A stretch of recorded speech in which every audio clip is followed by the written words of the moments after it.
Let's take a look at a 6th grade history and geography lesson. In a unit World Geography, let's look at a lesson entitled Latitude and Longitude. Every lesson begins with a brief introduction and a list of goals for the lesson. These goals indicate the specific objectives for the lesson, helping students stay focused on important lesson content and giving parents an effective way to measure mastery of lesson content.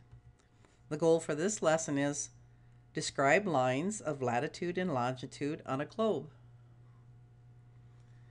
To encourage strong vocabulary skills, most lessons begin with a list of vocabulary words which are used throughout the lesson. We have included several activities to encourage mastery of these words. Students can hear the correct pronunciation of each word. Geography, international dateline, longitude. And they can also click on the video game arcade to access 6 games for students. These vocabulary games provide practice and reinforcement of vocabulary words in each lesson. Let's take a look at one such game called Spelling Bee. Spell the word globe. G-L-O-B-E.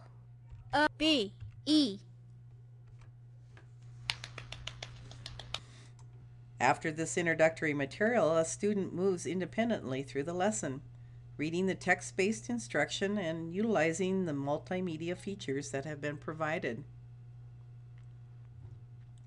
Auditory learners may benefit from hearing lesson text read out loud as they follow along. To utilize this feature, select a portion of the text, right-click, and click to hear the lesson text read out loud. An effective study skill that students should be able and encouraged to use is highlighting. Just as you would highlight portions of text in a traditional textbook, students can highlight the text in their Switched On Schoolhouse lessons. Simply select a portion of text and select a highlighter color from the choices at the top of the page. Highlighted portions will be saved when the student leaves the lesson, making it possible for students to come back later to study highlighted passages. Many lessons include tiny tutors. The teachers featured in these small but important video clips provide special instructions, additional information, and tips for students. Take a good look at this picture up here. Lines of longitude run from the North Pole to the South Pole, and even though these lines, called meridians, run from north to south, they're actually used to measure distances from east to west. They measure distances from a given point called the prime meridian. As your student reads through the text of the lesson, different types of multimedia activities may be included that will enrich and reinforce the material being taught. The addition of these interactive features encourages learning by allowing students to become actively involved in the lesson presentation. Videos, slideshows, and animated presentations provide reinforcement of lesson content by encouraging a thorough understanding of the skill or concept being taught.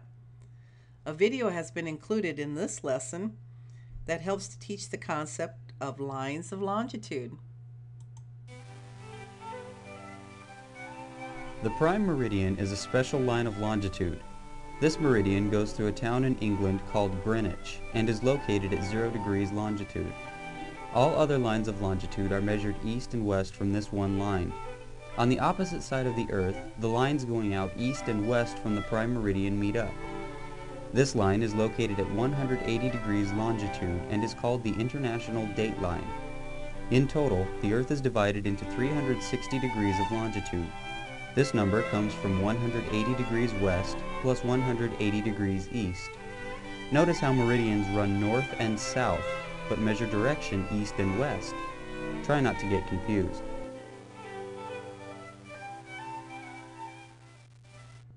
Also included in some lessons are optional World Wide Web links.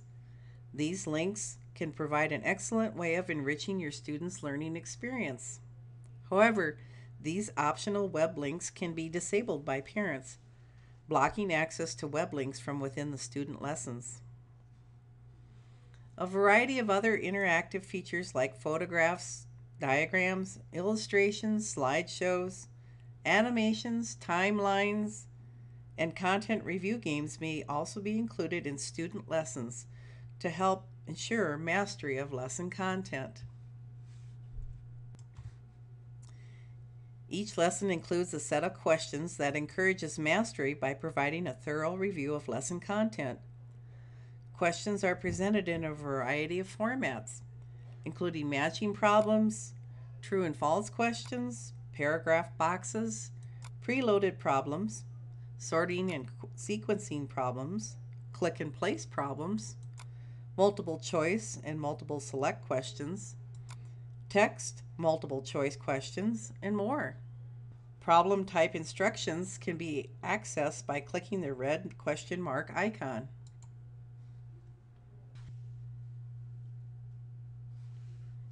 Good Click job. grade when each question is complete. After answering each question, students receive immediate audio feedback. Move on by selecting continue or by selecting a problem number from the problem bar. If multiple attempts have been allowed by parents in school or student setup, the student will cycle through the lesson, reattempting each missed question until all answers are correct or until he has exhausted his allowed attempts. If a student encounters problems with a question, the help button allows the student to skip the problem and leave a message for the teacher. From the bottom of the page, your student can also leave a message for the teacher or access the Resource Center items which have been enabled in teacher mode. Click Exit to leave the lesson and then return to the student homepage.